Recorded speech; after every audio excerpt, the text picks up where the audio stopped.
oops, I forgot to phone mom. I'll do it after dinner. అమ్మకు అని వస్తుందండి. To mother, to her అన్నట్టుగా మనం టు మదర్, టు మమ్ అలా వస్తుంది. యాక్చువల్లీ చూడండి, మనకి ఎలా డిఫరెన్షియేట్ తీసుకోవాలంటే అక్కడ చూడండి, నేను ఒక మంచి ఎగ్జాంపుల్ చెప్తాను.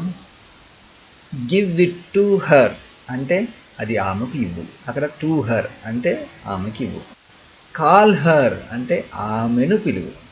సో ఇక్కడ ఏమి చేస్తున్నాము? టు హర్ అంటే ఆమెకు, వితౌట్ టు హర్ అంటే ఆమెను అని అర్థం చేసుకోవాలి. అయితే ఇంగ్లీష్ లాంగ్వేజ్లో కొన్నిసార్లు టు అని పెట్టకున్నా కానీ అక్కడ టు హర్ అనే మీనింగ్తో వచ్చే సందర్భాలలో తెలుగు భాషలో కు అని యాడ్ చేసుకుంటాం. అలా కాకుండా అది ఆబ్జెక్ట్ పొజిషన్, ప్యూర్ ఆబ్జెక్ట్ పొజిషన్లో ఉంటే కనుక ను అనే సఫిక్స్ వాడాలి. అదండి.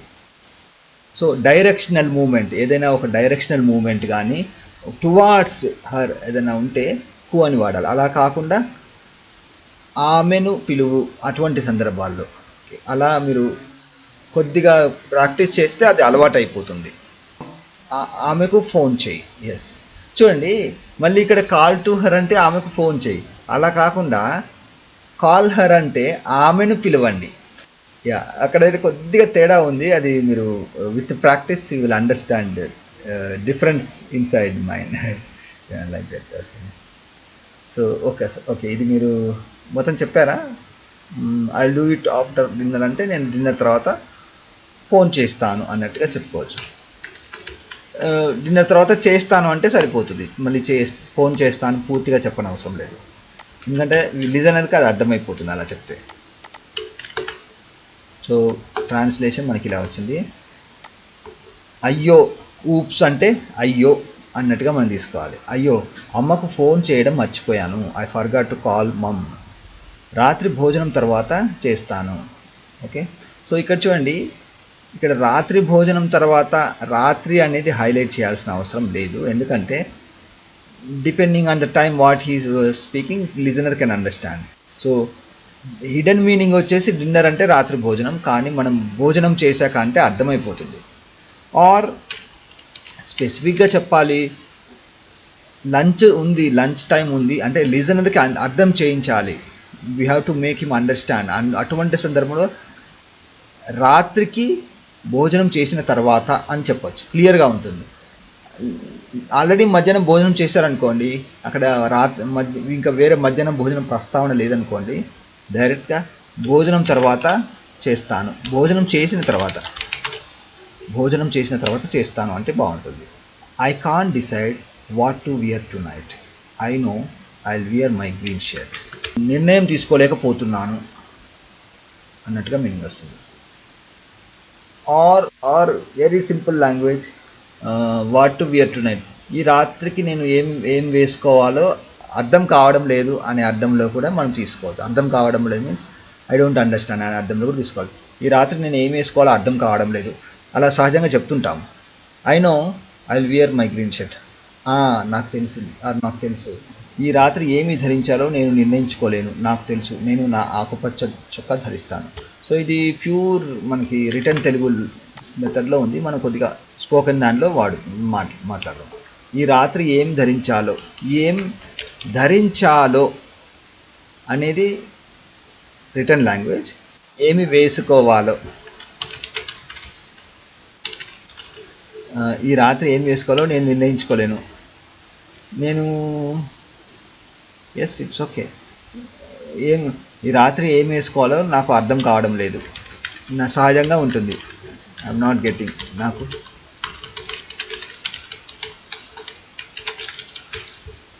ఓకే. నాకు తెలుసు, ఇది ఓకే. నేను నా ఆకుపచ్చ చొక్కా ధరిస్తాను. ఇక్కడ చూడండి, ఇక్కడ మై అవసరం లేదు, నేను ఆకుపచ్చ చొక్కాను ధరిస్తాను అంటే సరిపోతుంది. వేసుకుంటాను మళ్ళీ సహజంగా ఉంటుంది, వేసుకుంటాను. ధరిస్తాను స్పోకెన్ రిటర్న్ వెర్షన్, వేసుకుంటాను spoken version. There is no milk, I'll buy some when I go to the shops. పాలు లేవు, అంతే అండి, పాలు లేవు. షాపింగ్కు అనేదానికన్నా షాపింగ్ అనుకోవచ్చు, బయటికి షాపులకు వెళ్ళినప్పుడు, ఇక్కడ చూడండి షాపులకు అని ఉంది. షాపులకు వెళ్ళినప్పుడు దుకాణాలకు వెళ్ళినప్పుడు, దుకాణాలు అనేది ప్యూర్ తెలుగు వర్డ్. పాలు లేవు, నేను షాపులకు వెళ్ళినప్పుడు కొంటాను, like that. Okay, it's okay to say like this. Next what we have, going to. ఇది మనం ఆల్రెడీ డిస్కస్ చేద్దాం, but will have some kind of discussion. We use going to talk about plans we said before the moment of speaking. Okay, I'm going to phone mom after dinner. I told her I would call at 8 o'clock. చూడండి, I will phone to అంటే call చేస్తాను. I'm going to phone అంటే నేను call చేయబోతున్నాను. నేను 8 గంటలకు phone చేస్తాను అని చెప్పాను అని మీనింగ్ వస్తున్నాను. ఓకే, డిన్నర్ అయ్యాక అమ్మకి ఫోన్ చేస్తాను. ఎస్, ఆర్ భోజనం చేశాక, ప్యూర్ తెలుగు, చేశాక అమ్మకు ఫోన్ చేస్తాను. నేను 8 గంటలకు ఫోన్ చేస్తానని చెప్పాను. ఎస్, పర్ఫెక్ట్ అండి. I'm going to wear my black dress tonight. So ఇక్కడ చూడండి, నేను ఈ రాత్రి నా నల్లటి దుస్తులు ధరించబోతున్నాను. ఇది pure word to word return Telugu translation అండి. సో నల్లటి దుస్తులుని స్పోకెన్ లాంగ్వేజ్లో మనము నల్లటి బట్టలు అని చెప్పుకోవచ్చు. ఓకే, బట్టలు, దుస్తులు నేను ఇట్లా బ్రాకెట్లో పెడతాను, ఎందుకంటే దుస్తులు అనేది రిటర్న్లో వాడతారు. నేను ఈ రాత్రి నల్లటి బట్టలు ధరించబోతున్నాను, అగైన్ రిటర్న్ వెర్షన్. సో ఇది కూడా నేను బ్రాకెట్లో పెడతాను. స్పోకెన్ వెర్షన్ వేసుకోబోతున్నాను. ఓకే, వేసుకోబోతున్నాను, ఇలా అంటారండి. సో నెక్స్ట్ వెళ్దాం. చెప్పండి.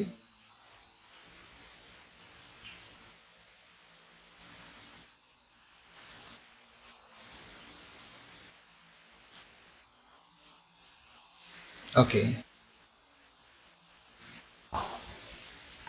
I'm going to the supermarket after work. What do we need? వెళ్ళబోతున్నాను. సో మీరు ఎప్పుడైనా కానీ గోయింగ్ టు అని వచ్చిందంటే పోతున్నాను అనే ఎండింగ్ గుర్తుపెట్టుకోండి. సో వెర్బ్కి ఆ సౌండ్ పెట్టేసి, వెళ్ళు ఉందనుకోండి వెళ్ళా అవుతుంది, తిను ఉందనుకోండి తినా అవుతుంది. నేను పోతున్నాను, ఐఎమ్ గోయింగ్ టు ఈట్, తినబోతున్నాను. ఐఎమ్ గోయింగ్ టు రైట్, వ్రాయబోతున్నాను, like that it will come. So I'm going to go అంటే నేను వెళ్ళబోతున్నాను. To the supermarket, after work అంటే పని తర్వాత, ఆర్ పని తర్వాత అనే కంటే పని అయిపోయిన తర్వాత అంటే బాగుంటుంది. అయిపోయిన, like completion of the work. What do we need? So నేను పని తర్వాత సూపర్ మార్కెట్కి వెళ్తాను. ఇక్కడ వెళ్తాను అని ట్రాన్స్లేషన్, కానీ ఇది వెళ్ళబోతున్నాను. మనకు ఏం కావాలి? ఎస్, కరెక్ట్ అండి. Okay, next one present continuous tense. Okay, I'm meeting John at 8 o'clock on Saturday. Continuous form చెప్పొచ్చు. నేను జాన్ను సాటర్డే 8 గంటలకు కలుస్తున్నాను. అది ఫ్యూచర్లో అయినా కానీ మనకి ఇంగ్ ఫామ్ వచ్చింది కాబట్టి కలుస్తున్నాను అన్నట్టుగా చెప్పుకోవచ్చు, తప్పు లేదండి. కలుస్తాను perfect, but as per this translation it is okay to say continuous form. Okay, so నేను శనివారం డే వస్తే నా వాడతాం, శనివారంన ఆర్ శనివారం రోజున అలా వాడతాం. కు అనేది టైం తర్వాత మాత్రమే, ఎట్ పర్టికులర్ టైం 8 o'clock అంటే కు అని వస్తుంది, 8 గంటలకు అలా వస్తుంది. సో టైం తర్వాత కు వస్తుంది, డే తర్వాత నా వస్తుంది. శనివారంన ఆర్ శనివారం రోజున అంటే బాగుంటుంది. శనివారం రోజున 8 గంటలకు జైన్ కలుస్తాను. చూడండి, కలుస్తున్నాను, yes it is perfect, we can say like this, no problem. Okay, so next we have, actually on means రోజున, నా అలా వస్తుంది. Okay, we're having a party next Saturday, would you like to come? మేము వచ్చే శనివారం పార్టీ చేసుకోబోతున్నాము. So that means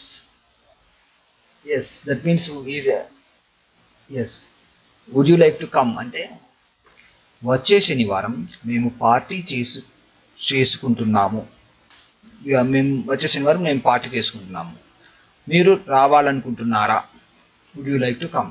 ఇది కరెక్ట్ అండి, same, no change at all, perfect translation from Google. Okay, so నెక్స్ట్కి వెళ్ళిపోదాం. We often use the present future tense. Okay, are you doing anything interesting this weekend? ఈ వారాంతంలో మీరు ఏమైనా ఆసక్తికరమైన పనులు చేస్తున్నారా? కానీ ఇలా ప్యూర్ తెలుగు ఇప్పట్లో మాట్లాడట్లేరండి. అందరూ ఎలా మాట్లాడుతున్నారంటే, ఈ వీకెండ్లో మీరు ఇంట్రెస్టింగ్ ఏమైనా చేస్తున్నారా? మీరు ఎలా చెప్పారు అలా, అంటే సహజంగా అలా మాట్లాడుతున్నారు బయట. ఈ వీకెండ్లో మీరు ఇంట్రెస్టింగ్ ఏమైనా చేస్తున్నారా అలా అలా చెప్తుంటారు. సో మనము ఇక్కడ తెలుగు క్లాస్ కాబట్టి తెలుగు రాస్తాను నేను. అది ఎలా మాట్లాడుతున్నారు అనేది నేను ఎక్స్ప్లెయిన్ చేశాను మీకు.